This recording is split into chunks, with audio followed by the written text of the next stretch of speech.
you know, having gone through my own trauma, it's like, okay, I know these feelings. I know Mm-hmm. Mm-hmm. where your head is. I know where your heart is. And Right. I think back to it and it's like, wow, I wish I again had someone that could just sit there with me.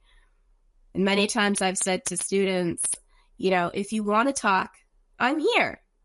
And if you don't want to talk, I'm still here. Welcome to the You Are Not Your Trauma podcast, a show that reminds you that you are not alone, your experiences matter, and you are not defined by what you've been through.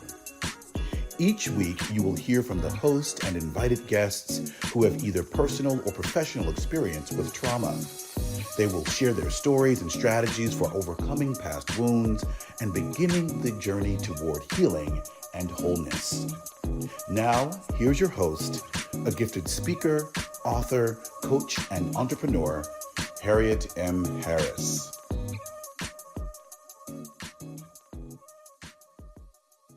Hello, and welcome to a brand new episode of You Are Not Your Trauma, the podcast that brings hope, healing, and inspiration to those who have experienced life's most challenging moments. I'm your host, Harriet M. Harris, and I am so glad that you're here today. I hope that this show is an important part of your healing journey. Now, in today's episode, we will explore the tender balance of mourning and joy as we discuss what it's like to be between two worlds. One where you are mourning the loss of the baby you never got to hold, and also ecstatic about the baby you do get to hold. As a mom of two rainbow babies, today's topic is very near and dear to my heart. We will explore navigating varied emotions, the significance of a support system, and the therapeutic power of sharing and connecting with others who have journeyed through similar paths. We are joined by a courageous guest, Grace Peterson, who has experienced this journey firsthand. Grace is a teacher, reading specialist, special educator, and general education who has worked with students that have experienced trauma and has experienced trauma in several forms herself. Now, Grace, I have deep respect and appreciation for your willingness to discuss something that unfortunately many women have been made to keep quiet or feel bad about. So welcome, Grace, to the show. Thank you so much for being here. Thank you so much for that wonderful introduction. I'm feeling so good. Well, great. That's how we want to get this thing started. So, I'm just thrilled to be able to share this experience. And, one of my biggest motivators in doing this and writing my book was I wanted to create the thing that I didn't have when I was going through this. Yes. I wanted to be what I needed. I wanted to make what I needed. All the things that were not there. I said, well, now's my chance to do it. Now's your chance. Okay. Well, Grace, let's start with you telling us a little bit about yourself and what you do. Well, as you mentioned, I am a teacher. I work in several different capacities of teaching. My favorite and primary is as a reading specialist. So I teach kids how to break apart the sounds of words, put the sounds together, extract meaning from it, and then build sentences, and then, larger and larger and larger. And as you did mention, I have worked with students that have experienced traumas themselves. Mm-hmm. I've worked with kids that have been through like house fires, death of parents, death of siblings, or major hospitalizations, etc., etc. And, having gone through my own trauma, it's like, okay, I know these feelings. I know where your head is. I know where your heart is. And right. I think back to it and it's like, wow, I wish I, again, had someone that could just sit there with me. And many times I've said to students, if you want to talk, I'm here. And if you don't want to talk, I'm still here. Absolutely. I'm sure that they appreciate that very, very much.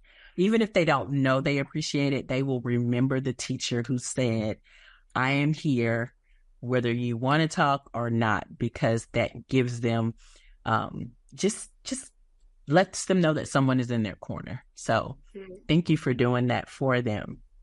Absolutely. Okay. Well, we have a whole lot more to explore with you, Grace, but first, let's take a quick commercial break and we will be back.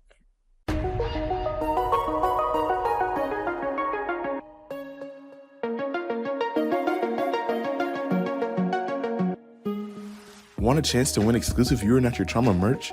Here's how. Leave a rating and a review on your favorite podcast platform and share your thoughts with us. It helps us reach more listeners who may also be seeking healing and growth. Once you left your feedback, visit feedback.youarenotyourtrauma.com to let us know you've entered by entering your info and the word feedback in the message section. You could be a lucky winner. Now stay tuned for today's inspiring episode, and thank you for being a part of the You Are Not Your Trauma community.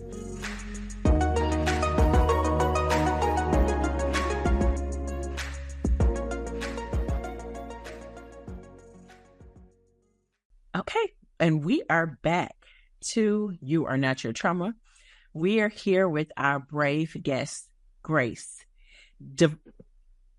diving into her journey of loss, resilience, and hope. Grace, your story is a testament to the strength within us all. Now, let's dive back into the conversation and explore more about your experience and the lessons learned along the way. Now, I know this can be a very sensitive subject, and only if you feel comfortable, could you share with us your experience of pregnancy loss? Absolutely. Well, to start with, my pregnancy loss does not fit neatly into the traditional categories of stillbirth or miscarriage. I had to go through a process. My pregnancy loss was TFMR, which is termination for medical reasons. When mothers go through TFMR, there's generally a serious illness, a serious issue. Either the mother's life is at stake, the child's life is at stake, or both. And what happened is my daughter, my pregnancy, there was some issues on the ultrasound. And fast forward, and there was a genetic issue, and the pregnancy was not viable. So it was a matter of time. I could go 5 more days, 5 more weeks, 5 more months. I could go all the way through birth and then lose the baby within a few hours. So I was given the quote unquote choice of letting nature run its course or ending the pregnancy. And my husband and I did not want anyone to suffer. We didn't want to suffer ourselves. We didn't want our daughter to suffer. So we made what we felt was the most heartfelt decision, and we ended our pregnancy. And unfortunately, my insurance did not cover the termination procedure. Wow. Yes. So I had to go through the local clinic. And that just added to the trauma of, here I am. I had just gotten used to the fact that I was pregnant. I was singing to my baby, and I was on cloud 9,000,000. Wow. And it all came crashing down with a phone call. And it was, it was so hard making it. I say it was simultaneously the hardest and easiest decision of our lives. Our baby was going to die. It was just a matter of when and how painfully. Wow. And we said, and that's why it was, simultaneously heartbreaking and easy, because, we didn't want anyone to suffer. So that's Right. Absolutely. Yeah, absolutely. I can completely understand not wanting either you or your child to suffer. So that makes total sense. Okay. and Oh, go ahead. I'm so sorry. sorry. And I talk about all of this in much more detail in my book that I wrote about the whole experience. And my body had apparently tried to, I guess, end the pregnancy because I'd had a partial placental abruption. Really? Okay. Yes. And there were a host of other issues. So basically, it was just a ticking time bomb. And it was just the most loving decision we could make. Understood. Could you walk us through, the emotional journey and physical journey from experiencing TFMR loss to deciding to try for your rainbow baby? I'm gonna put this in a very strange term. Okay. And I apologize if it sounds offensive, but it's really one of the best ways I can explain it. Okay. The physical, emotional feeling of what I went through when I went through my TFMR is I felt like I was giving somebody permission to assault me, to violate my body. And the hardest part of it was signing my name on the line that I wanted it done. Every little nano bite in my body and in my brain was like, no, I do not want to do this. I don't want to end this pregnancy. I don't want to end my child's life and chance. As I'm signing my name on the line saying, yes, I am of sound mind and body, and yes, I am willingly agreeing to this. And I felt like I was just saying, okay, go ahead and assault me. Just, and I'll spare some of the more graphic thoughts that went through my mind with that. And I really felt like a shell of myself. It is a very cliche, but very accurate statement when people say a part of me died that day. And it's very true. Part of me did die the day that we ended the pregnancy with my daughter. And it'll never come back. And I just remember going numb and just like shutting down to anything and everything. Like, I didn't want to spot nothing, just didn't want to talk, do nothing, see nothing, nothing at all. What makes it more interesting with having my rainbow baby, it was a whoops. We weren't really trying and we weren't really preventing. It was, if it happens, it happens. Right. Just a happy surprise. It was a happy accident, And my sister says it was a wonderful whoopsie. But what also made it extremely difficult is I found out that I was pregnant with my rainbow about 3.5 months after the procedure day of losing my daughter.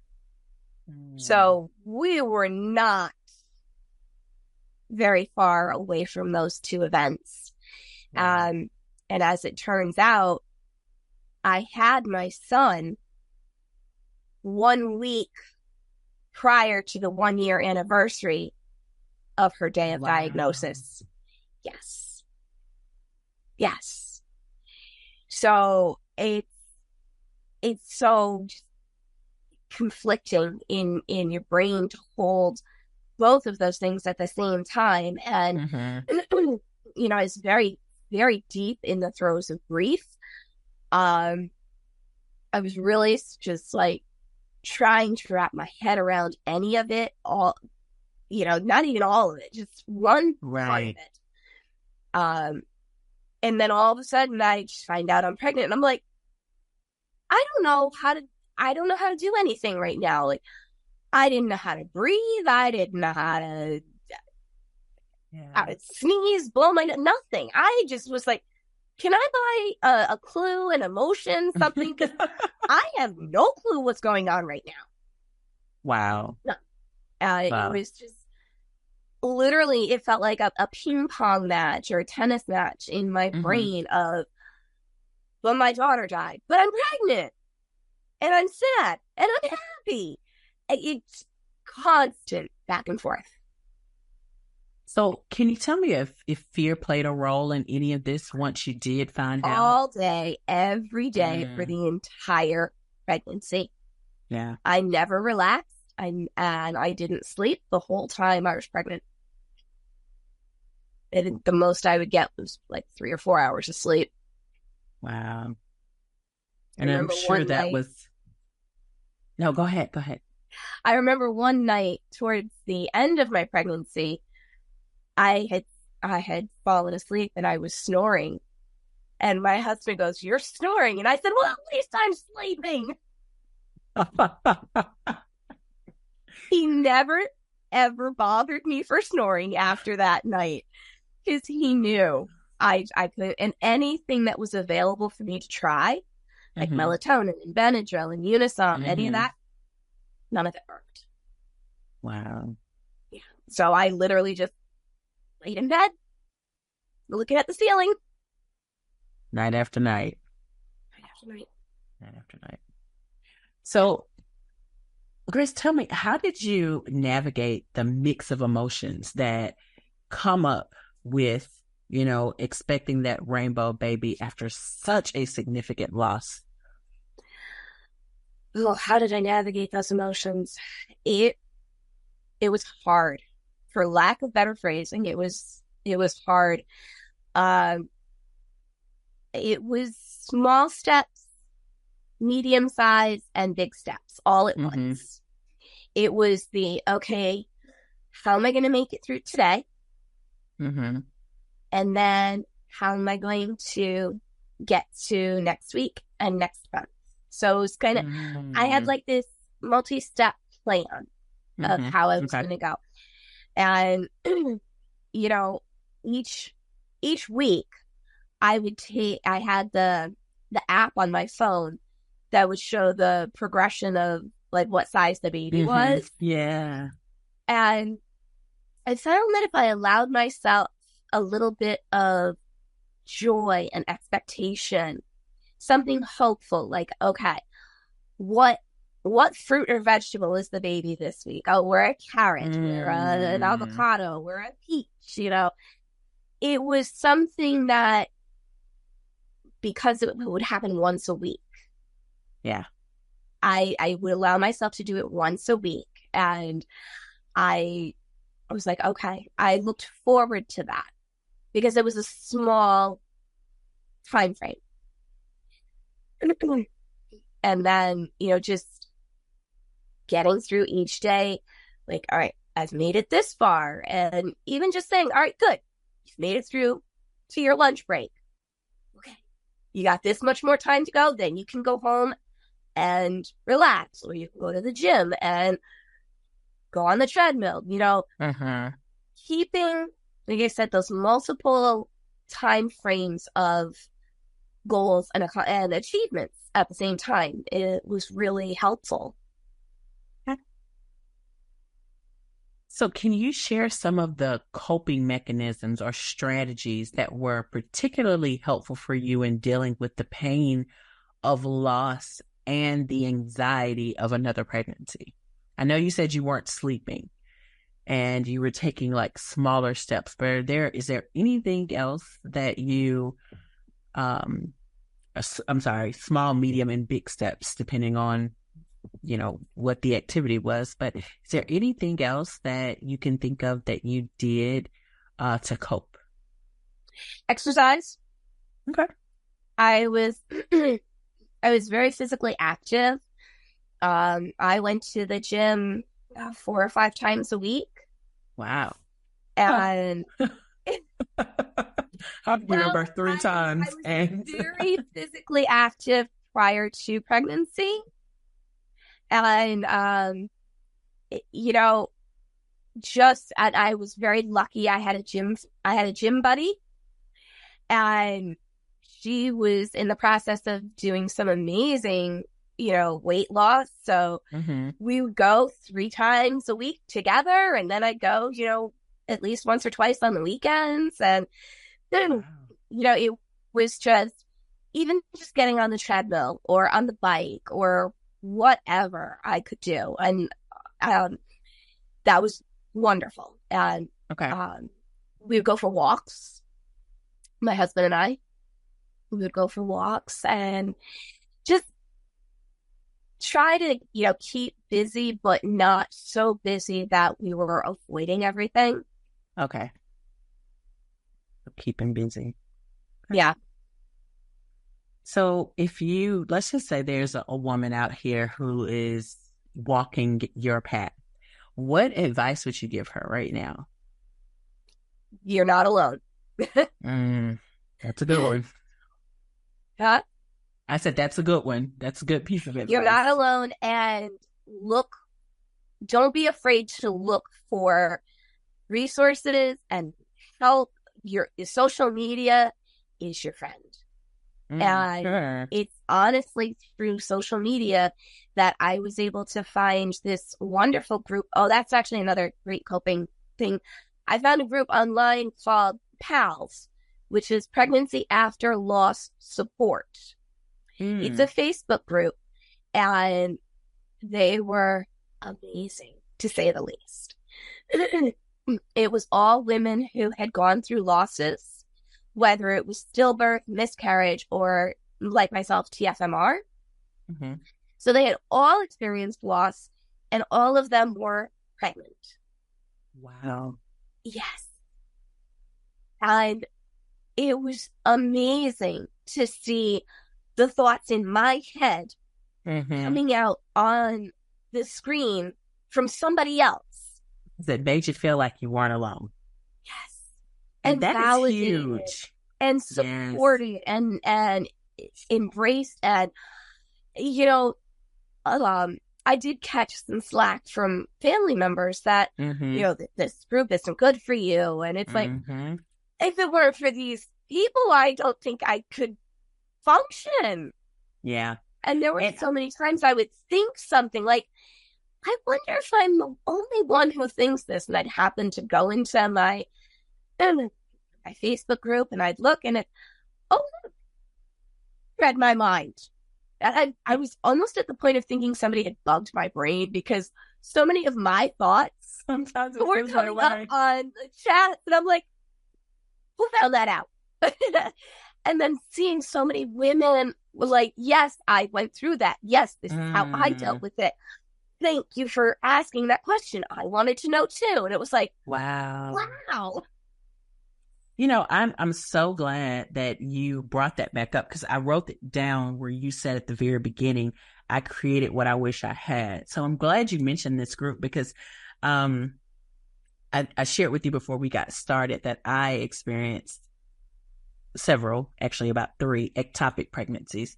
And my very first one was before my oldest, who's now 19. And I don't know if there's a lot out there about ectopic pregnancies now, but I noticed when you talked about PALS, you talked about people who have been through miscarriages and TFMR and stillbirth, but there was not a lot of information about ectopic pregnancies. And just as you said, you created what you wish you had. We didn't have Facebook back then in 2002. But we did have Yahoo groups. And I went out myself and created a Yahoo group. And for that very same reason, because there was no one talking about it, and there was no one in my circle, there was no one in my family, no one could help me, no one could answer the question. So the fact that there wasn't anything out there, And over the years, now it's been about 20 years, I'm no longer active in that group, but I still see people joining the group. I get like little notifications. I still see people joining the group and conversations being had because it's important to be able to connect. And when you're looking for information, you will look to the end of the earth to help you find answers to your questions. So I'm glad you shared that, because I think something like that is a very good resource for people who are looking for answers, or at least looking to see that they aren't alone, because it feels very isolating when you don't know anyone else and you don't have any questions and no one can relate to what you're going through. Yeah. And the people who have had those experiences are not necessarily providing the support you need. Absolutely. Because they're keeping it quiet. And that's the harder part, is when people feel like they can't or shouldn't or talk about it. So it makes it harder. I am a very firm believer that we all learn from each other's lived experiences. Yes. We may not all have the same experiences, but we're going to have some that are similar to the next person. And if someone is sharing, that sharing helps others. Yes. And, another expression is, I want my story of success to be somebody else's guide to survival. Yes. What I went through, if I can inspire, support, encourage, mm-hmm. or embrace another person, then I have done what I set out to do in the beginning. Absolutely. I tried after I lost my daughter, I tried joining a postpartum group mm-hmm. through a local facility. I was denied. Really? I was denied because I didn't have a baby. And I'm like, I'm postpartum. I was pregnant. I am no longer. Absolutely. I am postpartum. Yes, but you didn't have a baby. Wow. Right. Got it. Mm-hmm. That is tough. That's tough. Yeah. And there again, that was traumatizing too, because, here I am, and uh-huh. I had to make the choice. And, so many people think that when you have a pregnancy loss, that it's like popping a pimple.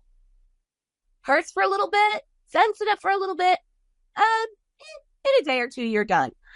No, not at all.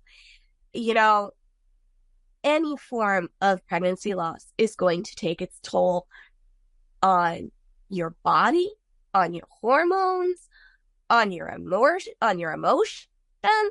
your mind. I didn't even realize that the further along you are when you have your loss, some women will actually go through full-on lactation. Mm-hmm. Yeah. And I was like, wow. Yeah. It's just, this is not a few days or a 1 week turnaround process. This is a long and arduous process. This is, like addiction recovery. You're always kind of recovering, and sometimes it's better, sometimes it's not. Yeah. Yeah. That is so true. Well, I am so sorry that happened to you, that you were denied, being able to be part of something that you obviously fit into, being accepted, because I'm sure that adds to the pain that you're already experiencing. Because you didn't need anyone to point out that you didn't have your baby. You were fighting that battle every day. I was very much aware of it. I still am very much aware of it.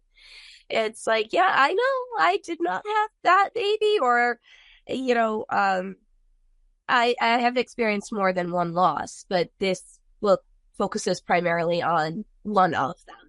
Yes, understood. So, go ahead. No, go ahead. I was just going to ask, just how has sharing your story and connected with others who've had similar experiences influenced your healing process and your perspective on trauma and loss?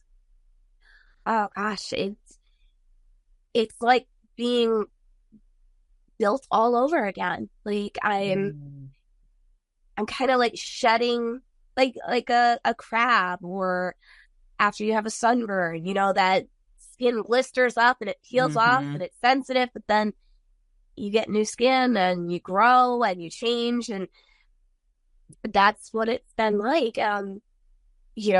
Parts of me have shed and new parts have grown, and knowing that I'm able to share my story and encourage and support others it really helps. And I was actually talking with the workers at a copy supply store recently, because I was making posters for my book signing. Okay. And they noticed the date, and I happened to tell them some of the significance of the date. And they were like, oh my God, I am in full body goosebumps right now. Wow. And they're like, are you in goosebumps? And I went, I gotta be honest, I'm not. Because I've shared my story. I've talked about the pain and the trauma so much that I don't want to say it doesn't hurt to talk about it, but I feel okay talking about it. When I was signing my son up for nursery school, the question on the form was, what are the siblings' names so that we can make sure they're spelled correctly for artwork? And I stopped and I was like, how do I answer this?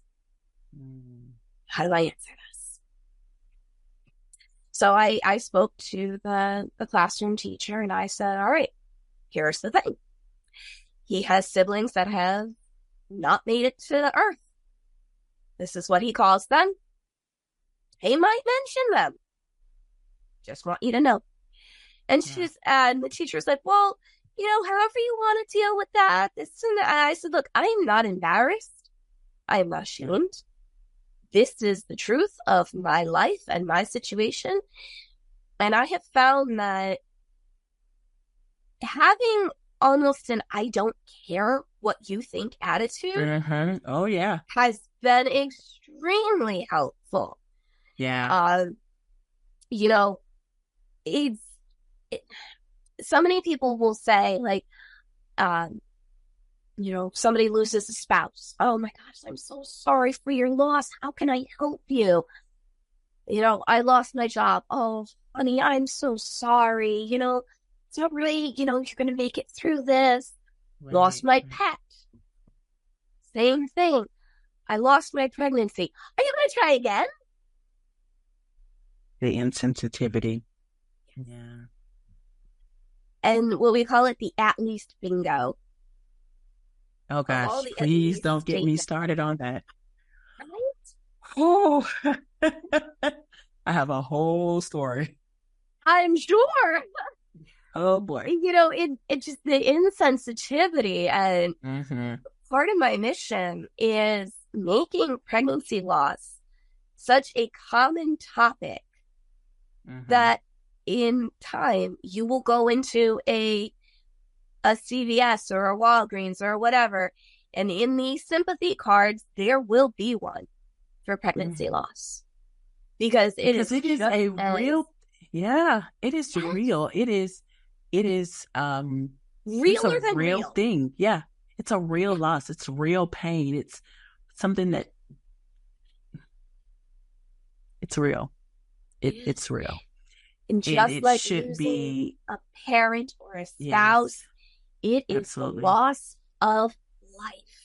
Absolutely. And it should be treated with the same dignity and respect as any other loss of life. Yes. Or major loss. I completely agree. When you said the what'd you call it? The at least bingo. At least bingo. I can tell you, I heard that so much between my oldest son and my youngest son, because they're 9 years apart. And it was like, well, at least, you have one child. And I'm like, oh, okay. So, you know. So the others just didn't matter. Yeah. So I completely understand where you're coming from with that. And I do wish people would become more sensitive. It's almost like, you know, you mentioned the question, are you going to try again? And, you know, I get it, but I think that people get just a little too comfortable about worrying about your womb. You know, for the people who don't have children, all the way up to the people who have lots, and they're like, well, are y'all done yet? Like, hey, this is my womb. This is between me and God, me and my spouse, like me and my partner, like whoever.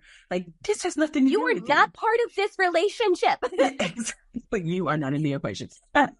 But people get way too comfortable with asking the questions and putting you on the spot. And, but then when things, you have a loss, and then they're still insensitive to minimize it. Let's not talk about it. Let's ignore, and that was one of the things I felt like when I saw your information, I was like, she's speaking about it. Thank you. Thank you. I'm happy to see you, having this conversation so that other women feel more comfortable to know that there's nothing wrong with them. They're not alone. This is not this is not a situation where they are a problem. Yeah, there is no shame in pregnancy loss and pregnancy after loss. Lots of fear, lots of anxiety. Absolutely. But there is no shame. And statistically, approximately 1 in 4 women will experience pregnancy loss in their childbearing years. That's 25% possibility. Mm-hmm. That's huge. Yeah. That is huge. And one of the reasons why I am so passionate about this is as long as people are alive and reproducing, mm-hmm. this is not going anywhere. Yep. Pregnancy loss and pregnancy after loss is going to be here as long as there are people. So we might as well get used to it and stop getting our panties in a bunch about the topic and have real conversations about it. And respond accordingly. Exactly. And that's one of the reasons why I wrote my book. I wanted to help people know how to talk to somebody who has gone through loss or is pregnant after loss. And one of the major groups of people I want to educate the most was the medical community. Because my experiences with the medical staff, they were colorful. I can only imagine. Yeah. And I found that, at least for me, the best thing that helped when I said that I had lost a child or whatever was, I'm sorry for your loss. How can I help you? Yes. Just the same exact way you would respond to anybody experiencing any other major loss. Right. You acknowledge it and you ask how you can help. You don't minimize it. Absolutely. Glorify nothing. Yeah. You acknowledge it and you ask. It's that simple. That is very simple. And let's just hope and pray that people begin to do that. Yeah. To do that. One of the other things that I have seen come up many, many times in the groups that I'm on through Facebook and Instagram is, how do you answer the question, how many children you have? And I have seen a multitude of answers. And the one that I have chosen for myself is, I have 1 living child. Yes. Because as I said, I'm not ashamed. I'm not embarrassed. No. This is what my life is. This is my story. And I'm not going to minimize myself to make you feel comfortable. So you asked me how many children I have. And my answer is, I have 1 living child. Yep. I have acknowledged the fact I have had loss and I have had life. And it's up to the person to ask further. Right. But I feel I have done my diligence and my part, and I have, I stood up for myself and said, this is what I have. That's what I have. I love that. I love that. Grace, this has been so amazing. Your story is deeply, deeply inspiring. Now, we're going to take another quick commercial break. And when we return, we'll be wrapping up and just hearing any of your final thoughts. So we'll be right back.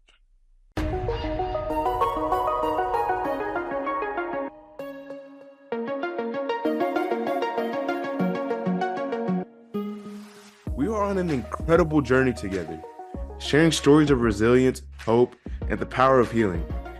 To extend the reach and impact of the You Are Not Your Trauma movement, we've launched the Give 5 to Change Lives campaign.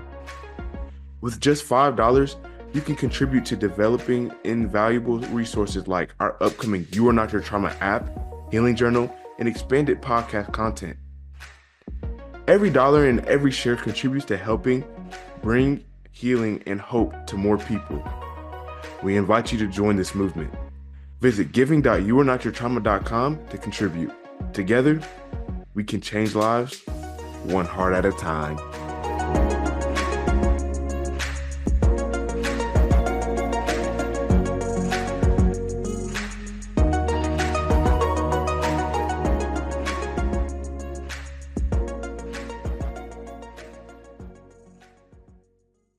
Okay, we are back.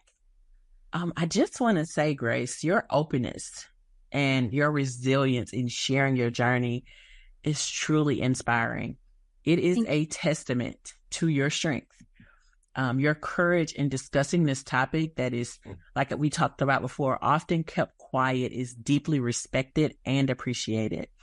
I know that there are women out there who appreciate what you shared, because I know if I would have back then, and I definitely also appreciate it now.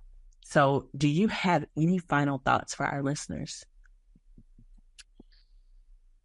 Do not feel ashamed. Share your story. Share whatever you need to, and you're not alone. And there is help out there. You just might have to look a little bit. The internet is your friend, and so is social media. You don't hear that often, but I love it because, it's amazing how people can get comfortable where they may not be comfortable in their community. They get comfortable with and create a brand new community with people with a shared experience, and it really is beautiful. Exactly. There are books out there. There are podcasts. There are blogs. There is so much information out there. As I mentioned, I just published my book recently on my experience, and they're out there.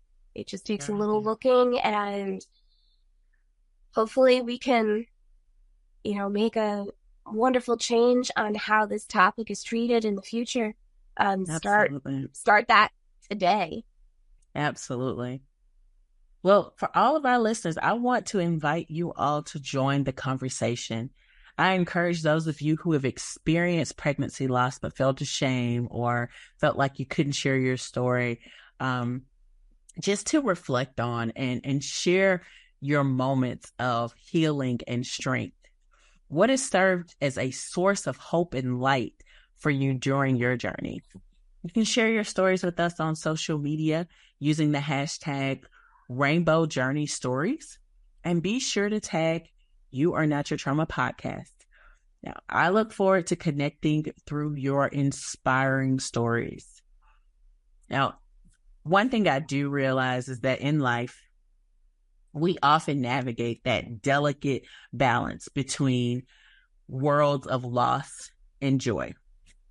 And every step forward is a testament to the enduring strength of the human spirit. As we conclude today's episode, let's remember, in every shadow of loss, there is a light of hope. waiting to light our paths to healing. It's not the absence of the storm, but the courage to dance in the rain that makes the rainbow possible. So as we end today, I want you all to remember to, just as Grace said, get comfortable telling your story. Let's stop keeping it on the inside. Let's find someone to connect with. Social media, as she said, is our friend, but let's stop feeling ashamed. To each and every one of our listeners, thank you so much for tuning into this week's episode of You Are Not Your Trauma podcast. If you found today's episode helpful, please don't forget to share it with someone who can benefit from the information that's been shared. Also, be sure to subscribe, rate, and review the show. You can check out our website at www.youarenotyourtrauma to leave feedback, request to be a guest on the show, subscribe to the show, get information on show guests, or to get information about advertising with You Are Not Your Trauma podcast. You can connect with You Are Not Your Trauma podcast on Facebook, Instagram, and TikTok at You Are Not Your Trauma podcast. And if you have a story to share, please email me at contact@harrietmharris.com. Thank you once again for joining this deeply moving episode of You Are Not Your Trauma. A special thank you to Grace for sharing her story of resilience and hope. And I'd like to leave you all with one final thought. It is in times of loss we uncover hope and see our strength truly come to life. Until next time, please remember, you are not your trauma.